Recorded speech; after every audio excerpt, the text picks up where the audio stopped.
Halo kaum mager semua dimanapun anda berada, gimana kabarnya? Kembali lagi bersama saya Boy. Kali ini saya akan membahas sebuah alur cerita film survival kisah nyata yang sangat seru dan juga sedih, yang mana film ini berjudul The Boy in the Woods yang dirilis pada tahun 2023. Yang mana film ini menceritakan tentang seorang anak berusia 13 tahun yang bersembunyi di hutan selama 1 tahun karena dirinya tidak ingin dibunuh. Oke, tanpa berlama-lama kita langsung saja masuk ke alur ceritanya.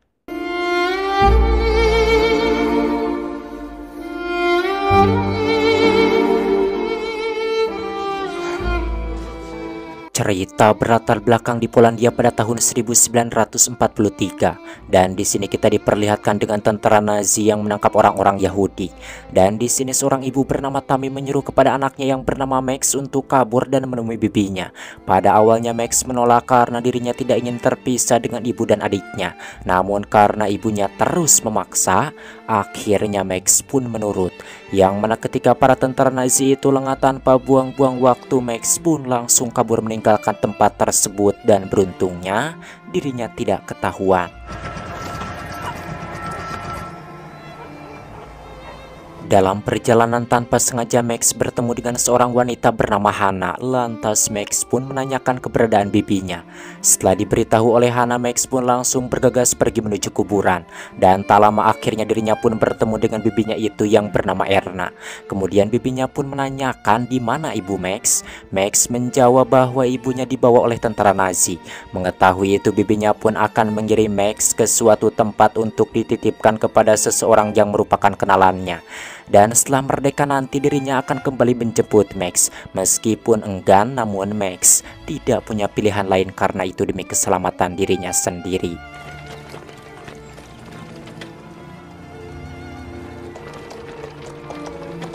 Sesampainya di suatu tempat, Max pun dijemput oleh seorang pria bernama Jasko. Kemudian dibawa ke rumahnya dan diperkenalkan kepada adiknya yang bernama Kasia.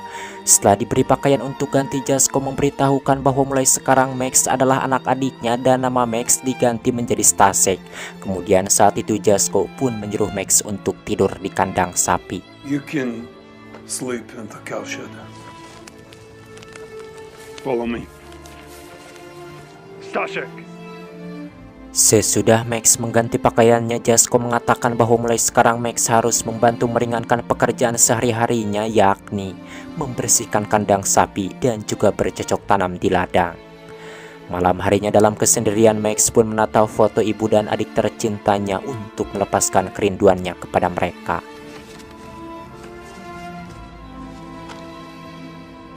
Keesokan harinya ketika sedang membantu pekerjaannya di sini, Jasko memberitahukan bahwa dirinya menjaga Max itu dibayar oleh bibi Max. Kemudian saat itu Jasko pun mengejarkan kepada Max bagaimana caranya menjerat kelinci.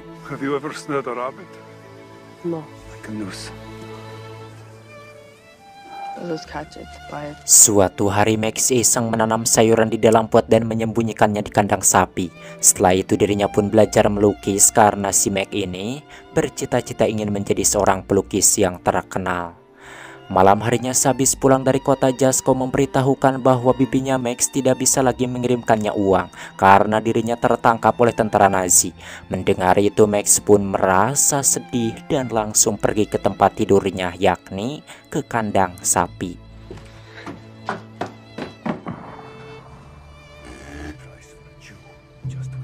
Keesokan harinya dua orang polisi Polandia yang merupakan penjilat Nazi datang ke rumah Jasko dan meminta izin untuk memeriksa rumahnya. Karena Kapten Dadang ini mendengar kabar dari seseorang bahwa Jasko sudah menyembunyikan seorang anak Yahudi di rumahnya. Setelah memeriksa di dalam tidak ada, Kapten Dadang pun menyuruh bawahannya yang bernama Dudung untuk memeriksa ke kandang sapi. Karena barangkali Jasko menyembunyikan anak itu di kandang sapi. Di sini Kapten Dadang yang sebenarnya sudah curiga merasa keheranan ketika mendengar bahwa Stasek alias Max juga adalah anak Kasia. Dan Kapten Dadang mengatakan bahwa Max pastinya bukanlah anak Kasia karena Max dan bayi itu usianya sangat terpaut jauh.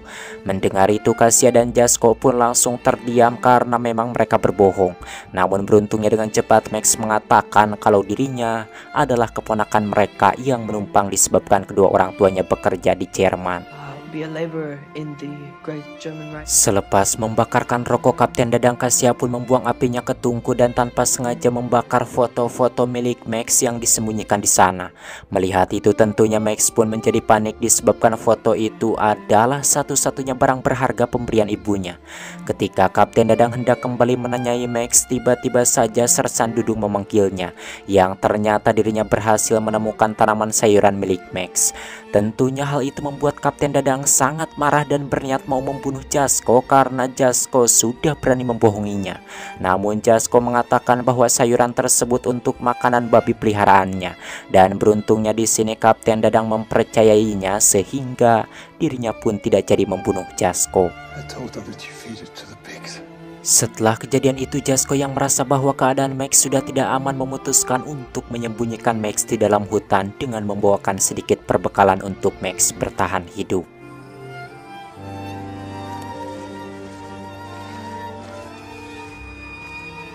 Sesampainya di dalam hutan, Jasko pun menyembunyikan Max di sebuah gua. Kemudian dirinya juga memberitahu Max bagaimana caranya agar tidak ketahuan oleh tentara Nazi ataupun oleh mata-matanya. Sebelum pergi, Jasko pun memberikan baju hangatnya untuk selimut Max di malam hari.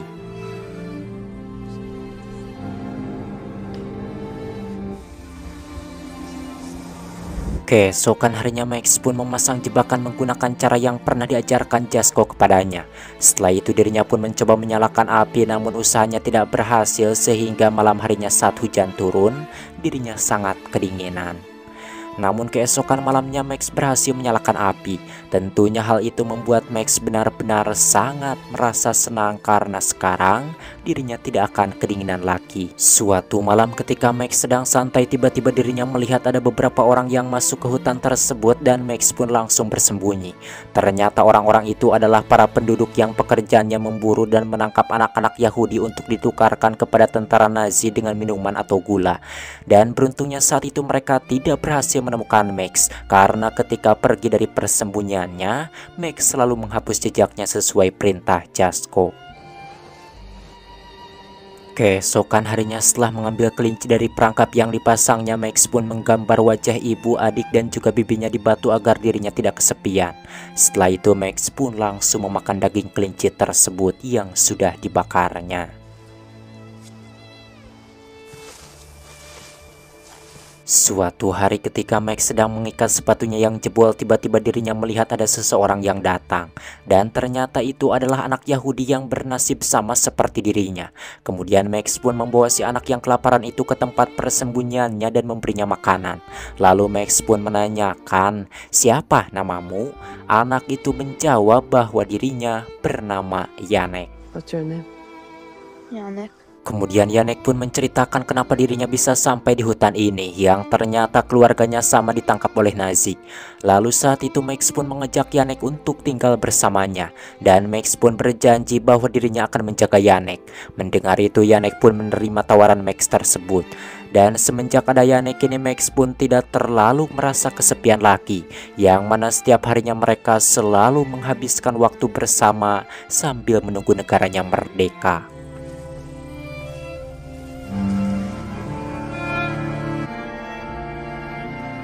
Suatu hari ketika Max sedang mencari makanan, tanpa sengaja dirinya ketahuan oleh seorang polisi dan ditangkap, kemudian dibawa pulang ke rumahnya untuk diserahkan kepada tentara Nazi.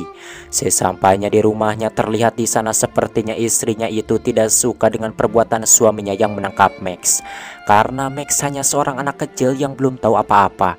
Kemudian si wanita itu pun membawa Max masuk ke dalam dan mengobati tangannya yang terluka akibat diikat oleh suaminya. Karena merasa kasihan kepada Max, si wanita itu pun mengalihkan perhatian suaminya dengan mengajaknya mabuk. Dan tanpa buang-buang waktu, Max pun langsung kabur lewat jendela dengan membawa makanan yang sudah disiapkan oleh si wanita baik itu. Sekembalinya ke tempat persembunyian, di sini Max menemukan Janek sedang ketakutan karena disangkanya Max sengaja sudah pergi meninggalkannya. Dan saat itu Janek meminta agar Max tidak mengulangi lagi perbuatannya. Di sini Max yang sebenarnya baru saja selamat dari kematian tidak menceritakan apa yang baru saja dialaminya itu kepada Janek, karena dirinya tidak mau Janek semakin ketakutan.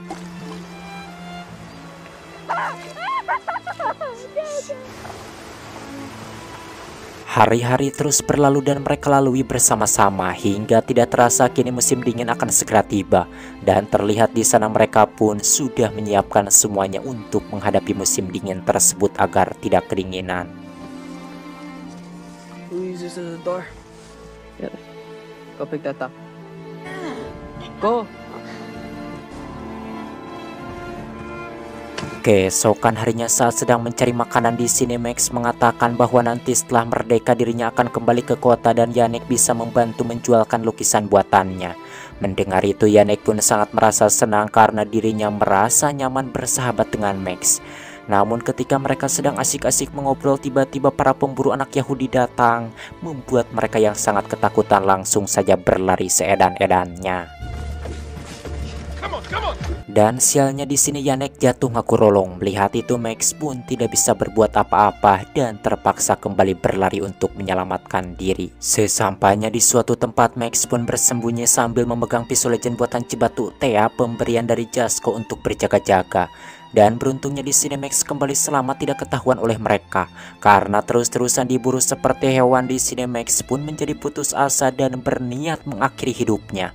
Namun ketika teringat lagi perkataan ibunya, akhirnya Max pun mengurungkan niatnya tersebut, kemudian berteriak meluapkan kekesalannya. Ketika kembali ke tempat persembunyiannya, terlihat di sana ternyata Yannick juga berhasil selamat.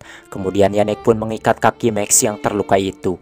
Dan di sini Max pun meminta maaf karena dirinya tidak bisa menjaga Yannick. Lantas Yannick pun langsung memeluk Max untuk menenangkan hatinya. Tidak terasa akhirnya musim dingin pun tiba dan Max pun membuat perapian di dekat tempat tidurnya agar mereka tidak kedinginan. Ketika hendak tidur di sini Yannick meminta jika seandainya setelah merdeka nanti dirinya terpisah dengan Max, maka Max jangan pernah melupakannya sampai dirinya mati. Mendengar itu Max pun berjanji bahwa dirinya tidak akan pernah melupakan Yannick sampai kapanpun.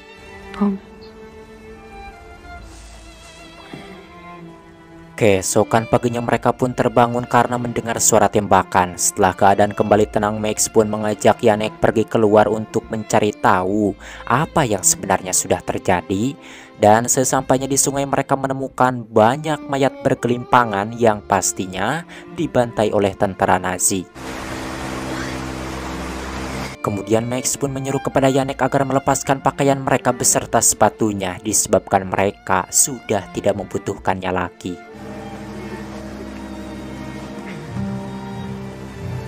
Dan ketika mereka sedang melepaskan pakaian mayat-mayat tersebut, tiba-tiba di sini Max melihat ada yang masih bergerak di seberang sungai, di mana hal itu menandakan bahwa masih ada salah seorang dari mereka yang masih hidup.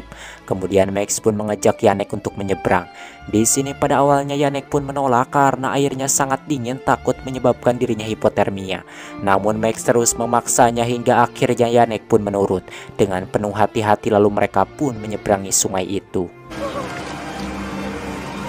Setelah bersusah payah akhirnya mereka pun sampai di seberang dan ternyata yang tadi bergerak itu adalah seorang bayi perempuan yang masih hidup. Karena merasa kasihan tanpa pikir panjang, Max pun langsung membawa bayi tersebut, meskipun sebenarnya itu akan membuat dirinya dengan mudah ketahuan oleh pemburu. Sesudah kembali menyeberang, Max pun menyuruh kepada Yannick untuk melepaskan pakaiannya dan menggantinya dengan yang kering agar Yannick tidak hipotermia. Okay, come on. Let's go. Sekembalinya ke tempat persembunyian, di sini Yannick sangat kedinginan terbaring tak berdaya. Melihat itu Max pun pergi keluar untuk mencarikannya makanan. Namun sialnya ternyata perangkapnya belum membuahkan hasil. Dan ketika Max kembali berjalan tanpa sengaja dirinya bertemu dengan tentara Soviet. Kemudian di sini komandannya yang bernama Ikin pun mendekati Max dan meminta pisau legendnya karena Ikin sangat membutuhkannya. Setelah itu Komandan Ikin pun menyuruh Max agar pergi dari tempat tersebut karena hutan ini akan dijadikan medan perang. Namun ketika Komandan Ikin sudah pergi, Max kembali ke tempat persembunyiannya kemudian membawa bayi itu untuk diberikan kepada Jasko.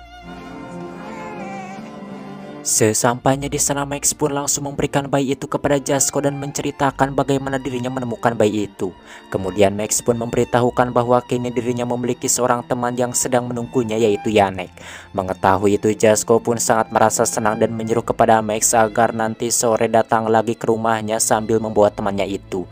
Disebabkan Jasko mendengar kabar bahwa kini Jerman sudah mulai mundur karena diserang oleh Soviet. Sesampainya di tempat persembunyian, Max pun langsung menyampaikan kabar baik itu kepada Janek, bahwa nanti sore dirinya akan membawa Janek ke tempat Jasko. Dan sebentar lagi mereka akan merdeka disebabkan Soviet sudah mulai memukul mundur pihak Nazi. Mengetahui itu, Janek pun sangat merasa senang dan kembali tidur. Get your strength back. Tomorrow we'll go to Yasko. Namun sorenya ketika dibangunkan, Janek tidak juga bangun, bahkan tubuhnya juga sangat dingin. Pada awalnya Max mengira bahwa Janek sengaja mengerjainya. Akan tetapi setelah dibangunkan berulang kali, Janek tidak juga mau bangun. Hingga akhirnya di sini Max pun sadar dan harus mau menerima kenyataan bahwa sahabatnya itu sudah meninggal. Dalam keadaan sedih semacam itu, tiba-tiba Jasko yang khawatir datang karena dirinya sudah menunggu Max di rumahnya, akan tetapi Max tidak juga datang. Mengetahui bahwa Janek sudah meninggal, lantas Jasko pun langsung menguburkan Janek di tempat persembunyiannya tersebut dan Max pun membantunya. Setelah itu Max pun mengungkapkan kepada Jasko bahwa alasan Janek meninggal itu akibat perbuatannya yang memaksa Janek untuk turun ke sungai saat menyelamatkan bayi perempuan tersebut, sehingga kini Janek meninggal akibat kedinginan. Dan di sini Max pun benar-benar merasa bersalah dan hampir tidak bisa memaafkan dirinya sendiri. Kemudian Jasko pun membawanya pulang ke rumahnya. I've taken the town. The Germans are gone. Setelah merdeka, Jasko pun mengantarkan Max untuk berkumpul kembali bersama keluarganya. Dan di sini terungkap bahwa Max sudah bersembunyi di hutan itu hampir setahun lamanya. Setelah pulang ke rumah, ternyata ibu dan adiknya tidak ada dan hanya bibinya saja yang masih hidup. Ternyata ibu dan adiknya itu sudah meninggal dalam pembantaian Nazi. Karena ibu dan adiknya sudah meninggal, akhirnya Max pun pindah ke Kanada dan mewujudkan impiannya di sana sebagai pelukis. Di akhir cerita kita diperlihatkan dengan Max asli yang pada tahun 2019 berkunjung dari Kanada ke Israel untuk menemui bayi perempuan tersebut yang dulu diselamatkannya bersama Janek. Dan ternyata si bayi perempuan yang dulu diselamatkan oleh Max juga masih hidup. Kemudian Max pun memberitahukan bahwa sahabatnya yaitu Janek meninggal setelah menyelamatkannya karena kedinginan. Namun dirinya sangat bersyukur karena kini si wanita tersebut sudah mempunyai anak. Tamat ending yang sangat mengapakan menurut kalian? Silahkan saja komen di kolom komentar. Ada capek. Bagaimana menurut kalian tentang film ini? Silahkan saja tulis di kolom komentar. Dan bagi kalian yang mempunyai yang tahu film bagus, series ataupun movie, silahkan saja request di kolom komentar. Kalau ceritanya seru, pasti saya akan membahasnya. Oke, sekian dari saya Boy pamit dari ruang dengar Anda. Sampai berjumpa kembali di video selanjutnya. Jangan lupa share videonya sebanyak-banyaknya biar saya bisa mengganti hutang saya rokok kepada Bimimin yang sudah menunggak sebulan penuh ini tidak terus jadi saya tiap hari membahas ngecoblak terus membacakan naskah, jadi saya tidak perlu rokok dan kopi kepada pokoknya gitulah. Oke, sampai berjumpa.